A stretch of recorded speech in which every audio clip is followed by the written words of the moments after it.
So మొదటిగా మనం సంతోషంగా జీవించాలి అంటే మీరు చెప్తారా కాస్త ఏమిటో? పరిశుద్ధంగా జీవించాలి. నువ్వు పరిశుద్ధంగా జీవించావు అనుకో, సంతోషంగా జీవిస్తావు. కానీ క్రైస్తవులు సంతోషంగా జీవించాలి అంటే ఆధారం ఏమిటో తెలుసా? డబ్బు కాదు. కొంతమందికి డబ్బు ఇస్తే సంతోషిస్తారు, కొంతమందికి ఫ్రెండ్స్ ఉంటే సంతోషిస్తారు, వాళ్ళ ఇష్టాన్ని చేయనిస్తే సంతోషిస్తారు, వాళ్ళు కోరుకున్నది కొనిపెడితే సంతోషిస్తారు. మరి క్రైస్తవునికి సంతోషం ఎక్కడి నుంచి వస్తుందో తెలుసా? మరలా చెప్తున్నా, పరిశుద్ధమైన జీవితం నుండి క్రైస్తవునికి సంతోషం వస్తుంది.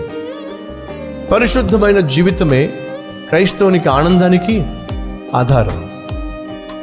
ఈ ఆనందము, ఈ సంతోషము నువ్వు కలిగి ఉన్న వస్తువులను బట్టో, నువ్వు కొనుక్కుంటున్నటువంటి వస్తువులను బట్టో, నువ్వు కలిగి ఉన్నటువంటి వస్త్రాలను బట్టో, ధరించినటువంటి వస్త్రాలను బట్టో, ఆస్తులను బట్టో ఇది అసలు ఆధారపడిన సంతోషము కానే కాదు. ఇది లోపల ఉన్నటువంటి ఒక అద్భుతమైన అనుభూతి.